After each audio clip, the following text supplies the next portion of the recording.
ఆయన ధర్మశాస్త్రం, ఆయన వాక్యమును ధ్యానించాలి. అందుకోసం ఆయన నిన్ను తన సొత్తుగా పరచుకుంటాడు.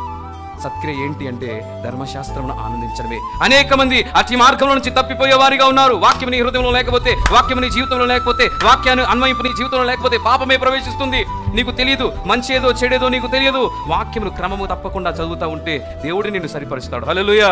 దేవుడు నిన్ను సక్రపరుస్తాడు. దేవుడు నిన్ను మంచి మార్గంలో నడిపిస్తాడు. మనుషుడు చెప్తే అర్థం కాదు మనకి, దేవుడు మాట్లాడితే స్టాంపు గుద్దినట్టు ఉంటుంది. హల్లెలూయా.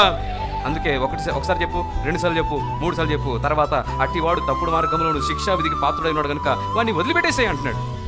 అలాంటి మార్గంలో మనము వెళ్లకుండా ఉండాలంటే యెహోవా ధర్మశాస్త్రమునందు ఆనందించుచు దివారాత్రములు ధ్యానించువాడు ధన్యుడు. నీ వాక్యమే నా పాదములకు దీపము, నా త్రోవకు వెలుగై ఉన్నది. నీ ఎదుట నేను పాపము చేయకుండా నా హృదయంలో నీ వాక్యం ఉంచుకొని ఉన్నాను. హల్లెలూయా. పాపము చేయకుండా ఉండాలి అంటే ఆ వాక్యమును మన హృదయంలో ఉంచుకోవాలి. ఎంతమంది క్రమముగా వాక్యాన్ని చదువుతున్నారు, ఎంతమంది చదవట్లేదు, ఎంతమంది దేవుని వాక్యం చేత నింపబడుతున్నారు, ఎంతమంది దేవుని వాక్యమును అసలు పట్టించుకోవట్లేదు.